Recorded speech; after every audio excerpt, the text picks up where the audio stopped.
cas où le diable vient te poindre. Amen. Amen. Vous êtes beaux et belles ce matin. Amen.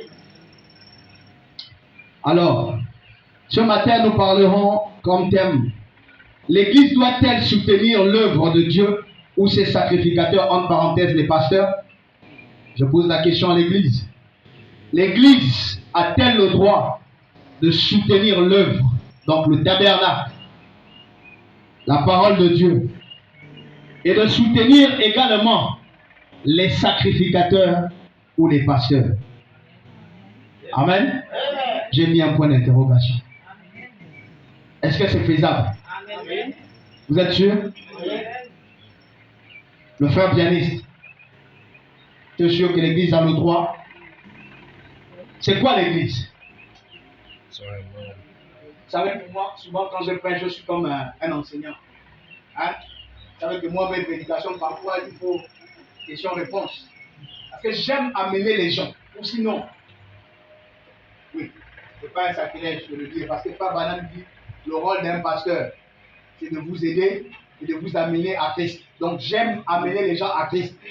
Amen. Amen. J'aime quand on parle du jeûne. Tu comprends, Sœur Frida?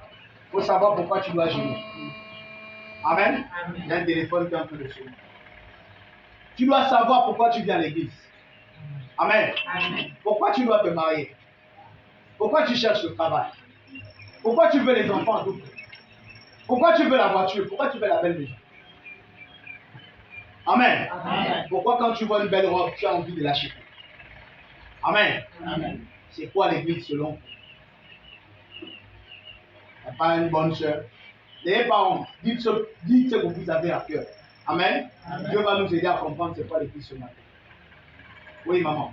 L'église, c'est l'épouse de Jésus. L'épouse de Jésus, oui, c'est une réponse. Oui, maman Mélanie. Sont les appelés. Les appelés. Oui. Le corps de Christ. Le corps de Christ. Ouais. Les doctoresses. Il n'y a pas quelqu'un qui peut donner une parole. Maman Pasto. Le caméraman ne sait pas comment tu dis, on dit, on a des quelqu'un qui plaque à ta mère. Fais ton travail, il n'y a pas de souci. Johnny, d'après toi, depuis que tu viens à l'église, pourquoi c'est quoi l'église? Amen. Amen. Chifra, c'est quoi l'église? Non, frère, c'est pas la peine de baisser la tête pour voir. C'est quoi l'église? Tu es en terminale, non? Première.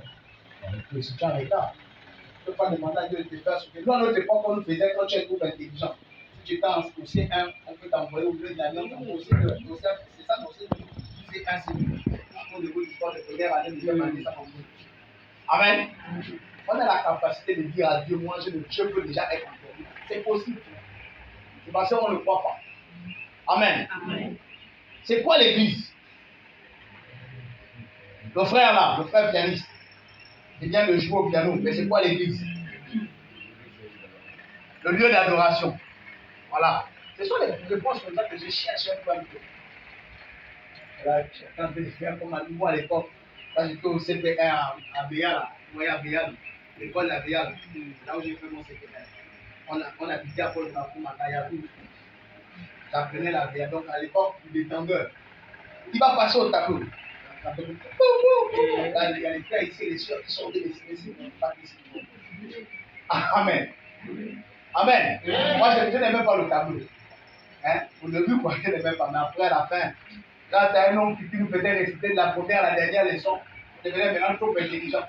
Amen. Amen. Ok, je vais essayer de reprendre. Le frère a dit c'est le lieu d'adoration. C'est une réponse. Amen. Amen. Alors, qu'est-ce que l'église? Celui qui a le calepin, qui peut enregistrer. Je vais commencer selon l'homme. C'est un lieu, un simple bâtiment fait des 4 murs, des mains d'homme. Comme disait notre frère tout à l'heure, c'est le lieu d'adoration.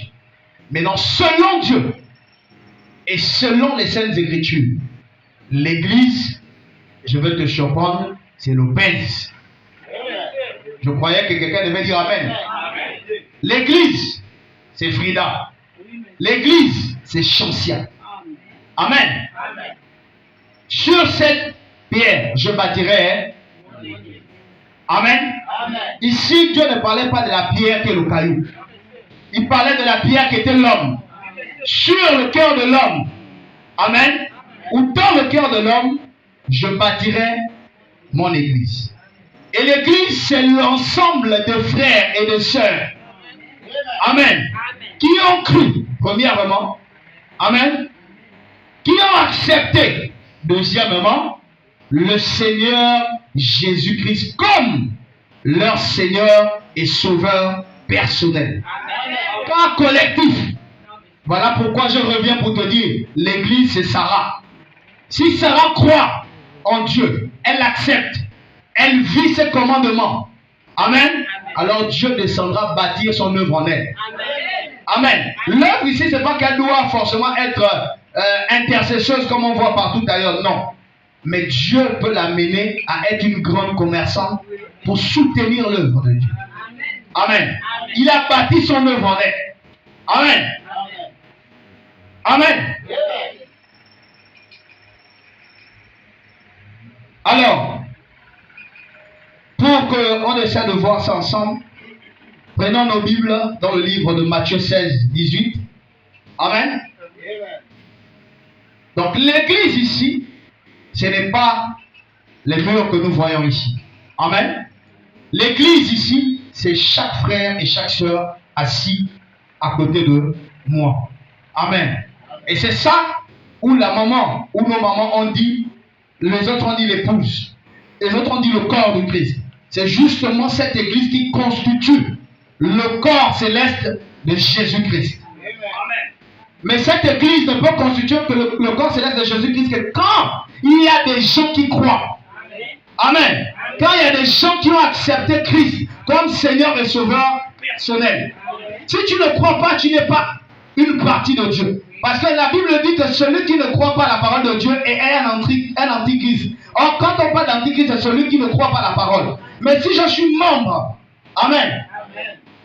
La seule chose qu'il peut faire, que Shekinah ici, son bras gauche ou droit ne puisse pas se lever, c'est s'il y a un handicap. Ça veut dire qu'à ce moment, s'il y a la maladie, elle est paralysée, ce membre-là ne fait plus partie intégrale de son corps.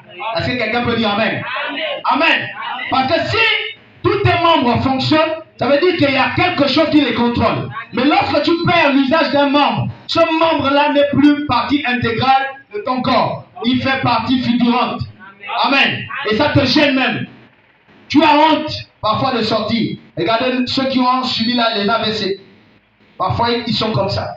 Vous voyez, il est gêné parce que quand il pense qu'autrefois, il marchait bien, aujourd'hui, il doit boitiller, bien la main doit danser comme ça. Vous voyez, parce qu'il n'y a plus de contrôle, il n'y a plus de vie. Amen. Amen. Alors, Matthieu 16, 18. Frère, il faut être vif. Il y a un temps pour l'onction, il y a un temps aussi pour la parole. Amen. Si tu n'es pas là, je vais prendre. Oui. Tout le monde a sa Bible ce matin? Pasteur Madinga. Il est où? Il est où? Il se cache encore. Hein? Un pasteur qui a honte. Oui, vas-y, frère. Et moi, je te dis que tu es Pierre, et que sur cette pierre, je bâtirai mon église, et que les portes du séjour de mort ne vaudront point contre elle. Amen. Amen. Excusez-moi.